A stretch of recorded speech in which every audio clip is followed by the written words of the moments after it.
Que Deus abençoe você poderosamente em nome de Jesus. E nós estamos aqui neste propósito de buscarmos mais, sermos mais cheios do Espírito Santo. Falando das igrejas do Apocalipse, falando do Espírito Santo, do Espírito de entendimento agora aqui sobre a igreja de Pérgamo. Nós estudamos ontem, falamos um pouquinho sobre Pérgamo, e eu quero falar mais um pouquinho agora sobre Pérgamo para você. Vamos estudar juntos aqui. A partir do versículo 14, que diz assim: No entanto, tenho contra você algumas coisas.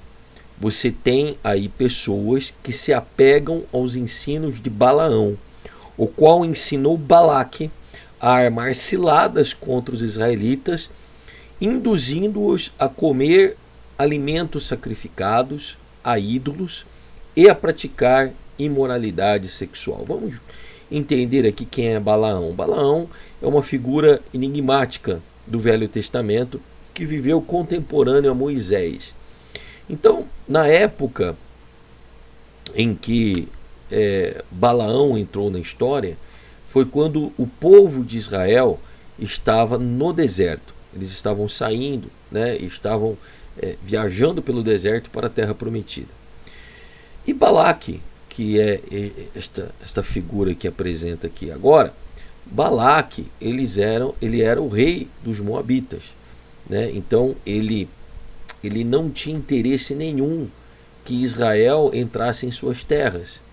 E o medo dele, que é justamente o que iria acontecer, é que Israel entrando em suas terras iria ocupar as suas cidades, ocupar as suas terras e iria tirar o seu povo da posição que eles estavam ali.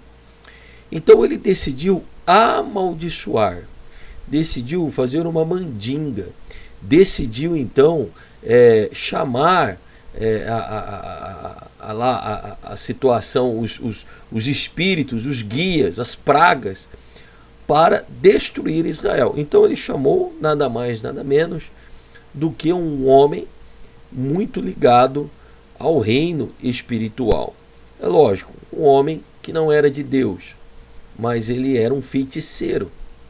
Balaão, um feiticeiro na época dos feitiços, que podemos dizer assim, eram arcaicos, Não tinha toda essa mistura hoje de religiões, de cultura, podemos dizer assim, que era um feitiço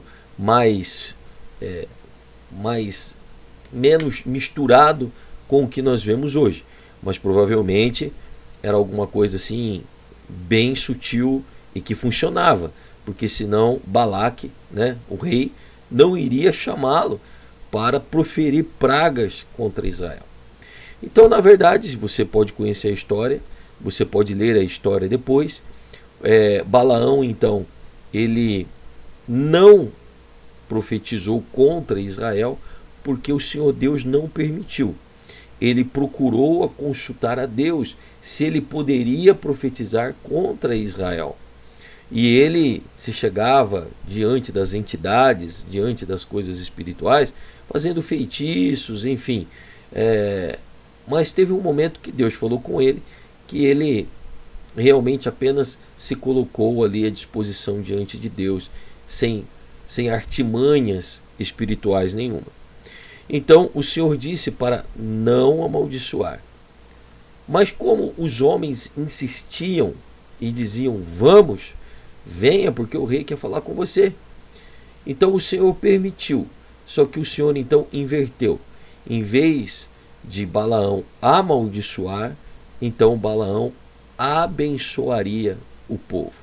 Balaão então ele abençoaria o povo, já que não podia amaldiçoar. Então depois você pode ler toda a história lá no livro de Números, e aí é uma história muito bacana, são 3 capítulos e bem detalhada, e você vai realmente gostar muito da história.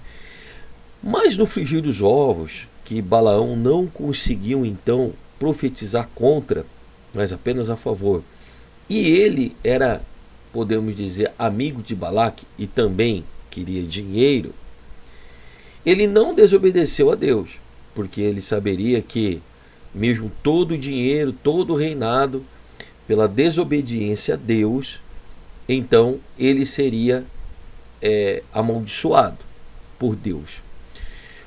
Mas então o que ele fez, Balaão?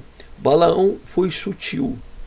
Já que ele não poderia amaldiçoar, ele ensinou Balaque a destruir o povo sem ser pela maldição proferida pela boca dele. Porque realmente nenhuma maldição pode se chegar ao povo de Deus. Nós somos o povo de Deus. Então não há trabalho, não há feitiçaria, não há macumba, não há inveja, não há nada que possa nos atacar, porque nós somos protegidos. E Balaão viu naquele povo um povo protegido. Porém, o que ele fez? Ele, provavelmente por causa de dinheiro, por causa de relacionamento com Balaque, ele ensinou a Balaque a como destruir o povo, a como atrapalhar o povo, a como se infiltrar no meio do povo. Ele ensinou a Balaque a fazer isso de uma maneira que destruísse o povo sem guerra, sem maldição, sem desobedecer a Deus. E como foi? Veja bem, uma das principais ordenanças de Deus para o povo, para a semente de Abraão, é que ele não se misturasse com outras nações. Por quê? Porque através da semente de Abraão é que nasceria o Messias. Então Abraão gerou Isaac, Isaac gerou Jacó, né? Jacó gerou os 12 filhos, e aí então sucessivamente assim a nação de Israel foi crescendo até que saíram lá do Egito cerca de 3 milhões de pessoas, mas não havia nenhum casado com egípcia, não havia nenhuma família misturada com outro povo, era apenas filhos de Abraão, da casa de Abraão, assim como Isaac casou, assim como Jacó se casou com pessoas da família de Abraão. Por quê? Para que a linhagem permanecesse pura até o Messias voltar. E foi assim que aconteceu. Voltar não, até o Messias nascer. E foi assim que aconteceu. Porém, como que o diabo poderia tardar isso? Você vê que desde o princípio, né, a promessa era que o filho da mulher pisaria na cabeça da serpente. Então, desde o princípio, Satanás, ele sempre tentou perseguir a mulher, né, sempre tentou perseguir a semente para que então não nascesse o Salvador. Foi por isso que, na época de Moisés, Satanás não sabia quando iria nascer o Salvador, então na época de Moisés, Faraó mandou matar todas as crianças. Porém, Moisés permaneceu. Na época de Jesus, que Jesus nasceu, Herodes mandou matar todas as crianças. Porém, Jesus permaneceu. Quem que é que veio matar? Se não é o próprio diabo, querendo matar a semente da mulher. E aqui, novamente, nós vemos o diabo tentando atrapalhar o plano de Deus, fazendo com que os homens de Israel não permanecessem casados com as suas esposas, que também eram israelitas, mas pelo contrário, vivessem na prostituição. Como? Através de Balaão. Balaão ensinou a Balaque e disse: coloque mulheres bonitas, mande essas mulheres bonitas irem no meio do povo e seduzir os homens. Comece pelos solteiros. E quando elas seduzirem os homens, fala para ela levar os ídolos também juntos. Por quê? Porque o homem, ele ficará tão enfeitiçado, tão louco de amor por causa daquela mulher, que ele então vai também adorar os ídolos daquela mulher. Então, olha que interessante, e o que você também deve colocar na sua vida e compreender. Foi isso que aconteceu. E o que aconteceu? Aconteceu que o povo se misturou. E aí o Senhor veio agir, veio trabalhar através do seu Espírito, né, para que isso não acontecesse. E na verdade morreu 24 mil homens. Morreu 24 mil homens caíram 24 mil homens por causa da desobediência. Todos aqueles que se relacionaram com outras mulheres, eles morreram. Veio uma praga diante do povo e também veio morte diante do povo. Até que uma pessoa então decidiu acabar com isso, assassinando um homem que estava ali junto com uma mulher moabita. O que você precisa compreender? Que tudo isso era estratégia do diabo para misturar a semente de Abraão com outros povos, para que impedisse que Jesus viesse da linhagem de Davi, ou seja, da linhagem de Judá, da linhagem de Abraão. Quando o Senhor Jesus agora fala a respeito de Balaão, ele não está falando de Balaão propriamente dito, assim como não falou de Jezabel propriamente dito, mas ele estava falando do espírito que estava sobre Balaão, do espírito que estava sobre Jezabel, que nós já estudamos isso. E qual é o espírito de Balaão? É o espírito que ensina sedução, é o espírito que arma armadilhas. Qual que é o espírito de Balaque? O espírito de Balaque é aquele que auxilia, trabalha em conjunto para trazer imoralidade dentro da igreja. Então toda a imoralidade sexual que destrói casamento, que traz prostituição, ela precisa ser chamada a atenção. Então, eu já vivi casos dentro da igreja de imoralidade sexual, aonde que a coisa é tão demoníaca que a pessoa não aceita nem que você direciona ela e diz que é pecado. Ela se revolta contra você, ela se revolta contra a obra de Deus e ela simplesmente vai embora. E muitas vezes ela vai para outra igreja fazer o quê? Praticar a imoralidade sexual. Então são homens, né, que procuram, que entram ali, mulheres sensuais, que demonstram sensualidade, que ficam flertando com homens, até homens casados dentro da igreja. O que é isso? É o espírito de Balaão, é o espírito de Balaque, é o envolvimento com a imoralidade. Então, quando isto acontece, o que vem acontecer com a igreja? Vem a imoralidade sexual, ela vem tirar a sensibilidade do Espírito Santo. Então as pessoas começam a não receber a revelação da palavra, começam a não perceber a movimentação do Espírito Santo nos louvores. Por quê? Porque o coração está voltado para a imoralidade. Roupas provocantes, roupas que tiram o olhar dos homens, né? Tiram o olhar dos homens, por exemplo, pro louvor, para a palavra, e levam o olhar dos homens para outras mulheres, né? Para as mulheres que estão ali. E praticamente nós vemos isso acontecendo muitas vezes. Como que isso deve ser combatido na igreja? Através da palavra de Deus. Como que isso deve ser combatido através de você que percebe talvez essas coisas? Através da oração, através da palavra, através do relacionamento com Deus. Nós sempre precisamos pregar a palavra.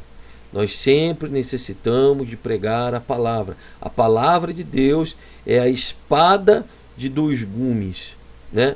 que sai da boca de Deus. Então nós vemos aqui que da mesma forma, né, de modo igual, você também se apega aos ensinos dos nicolaítas. Os nicolaítas aqui realmente são,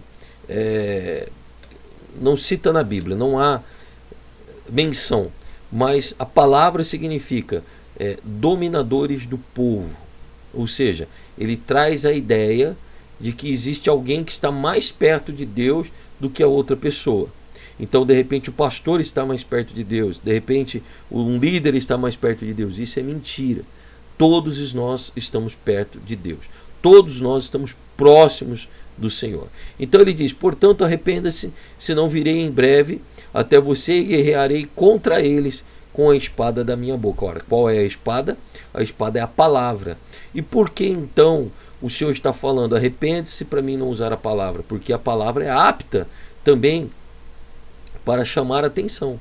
Porém, quando ele vem, ele corta, ele trabalha, com certeza não é baseado no arrependimento anterior ao que aquela pessoa está vivendo. O arrependimento aqui não é remorso, o arrependimento aqui é uma mudança de pensamento. Então eu acho certo praticar a imoralidade, praticar a prostituição, praticar a pornografia. Eu acho correto isso. O arrependimento é o quê? É você achar que isso é errado e procurar uma mudança na sua vida.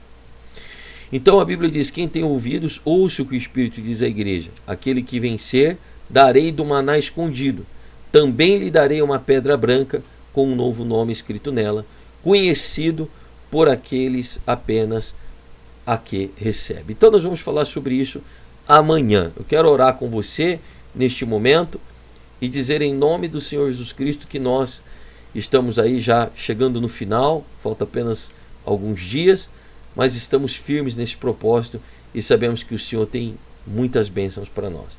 Que você seja cheio, seja de uma forma grandiosa, cheio do Espírito Santo para ser usado por Deus.